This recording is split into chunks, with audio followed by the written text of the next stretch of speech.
एक और इंडिकेटर का भी आपने नाम लिया था, रिलेटिव स्ट्रेंथ इंडेक्स, जिसे RSI बोलते हैं। RSI भी सिमिलर इसी तरह की इसकी कैलकुलेशन मुख्तलिफ हैं, लेकिन ये मार्केट की आपको क्या, रिलेटिव स्ट्रेंथ इंडेक्स, ये आपको मार्केट की स्ट्रेंथ बेसिकली बता रहा होता है कि मार्केट की स्ट्रेंथ क्या है। मार्केट इस वक्त स्ट्रेंथ में है, बुलिश साइड स्ट्रेंथ बढ़ रही है या बियरिश साइड स्ट्रेंथ बढ़ रही है, यानी कि और सादा लफ्जों में कहूं तो ट्रेडर इसे यूज करते हैं ओवरबॉट या ओवरसोल्ड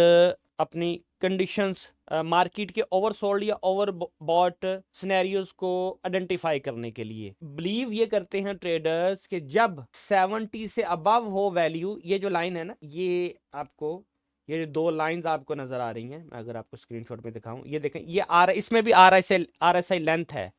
अब ये RSI लेंथ 14 पिछली 14 कैंडल्स के ऊपर, उन क्लोज के ऊपर, ये देख रहे हैं नीचे सोर्स क्लोज, उसकी सोर्स क्लोज की हर पिछली 14 कैंडल्स की क्लोज प्राइस की कैलकुलेशन करके आगे मुख्तलिफ सर्टन कैलकुलेशंस के ऊपर उसको मल्टीप्लाई करके, डिवाइड करके, अदर कैलकुलेशंस अप्लाई करके आपको चार्ट के ऊपर आपको एक लाइन दिखा रहा है। अब इसमें दो तरह की देखें लाइन है। RSI लाइन क्या कौन सी है, ये आपको, ये पर्पल लाइन जो है ये RSI लाइन है, और RSI based moving average, MA से मुराद है मूविंग एवरेज, उसको यहाँ पे शो किया गया है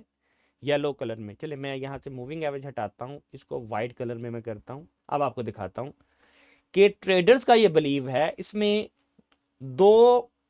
लेवल ऑलरेडी मार्क हैं, आप देख सकते हैं। एक 70 का लेवल यहाँ पे मार्क है, आपको डॉटेड लाइन यहाँ पे नजर आ रही होगी 70, और एक यहाँ पे 30 का लेवल मार्क है, आपको नजर आ रहा होगा, दो लेवल मार्क है यहाँ पे। अब प्राइस, ये जो वैल्यू है RSI की वैल्यू, कंसीडर ये किया जाता है, ट्रेडर्स, एक बहुत बड़ी मेजॉरिटी ऑफ ट्रेडर जो RSI के ऊपर काम करते हैं, वो ये कंसीडर करते हैं कि जब RSI 70 से ऊपर जाएगी तो उसको ओवरबॉट कंसीडर करते हैं। ओवरबॉट से मुराद ये है कि मार्केट अब बहुत ज़्यादा बाय में जा चुकी है, तो अब मार्केट सेल में आएगी, अब वहां से सेल साइड पोजीशंस लेंगे, जस्ट लाइक दिस। ये देखेंगे हाईलाइट हुआ है, 70 से ऊपर एरिया गया तो हाईलाइट हुआ है। इसी तरह ट्रेडर्स इस बात पर भी यकीन रखते हैं, करते हैं कि जब प्राइस 30 के एरिया से नीचे आएगी यहाँ पर, तो इसको ओवर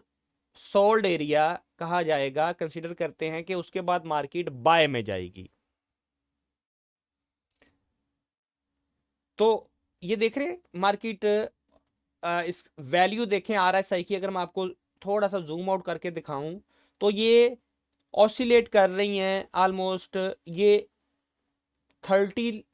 लेवल से 70 के दरमियान जो ये बाउंड्रीज हैं, इसके इर्द गिर्द ही मार्केट घूम रही है, इसकी RSI की वैल्यू घूम रही है, ऑसिलेट कर रही है। अगर इसका सेंट्रल पॉइंट यहाँ पे निकाला जाए तो सेंट्रल पॉइंट क्या होगा, 0। तो मार्केट ये समझने के 0 से लेके +100 +100 एंड -100 के दरमियान ये मोस्टली ऑसिलेट करती रहती है, और जब ये 70 से ऊपर जाती है तो ओवरबॉट, और 30 से नीचे आती है तो ओवरसोल्ड की वैल्यूज को कंसीडर करते हुए ट्रेडर्स अपनी यहाँ पर जो बायसनेस है, जो मार्केट का सिनेरियो है, उसको प्रेडिक्ट करने की कोशिश कर रहे होते हैं, और इसके बुनियाद के ऊपर ट्रेड कर रहे होते हैं।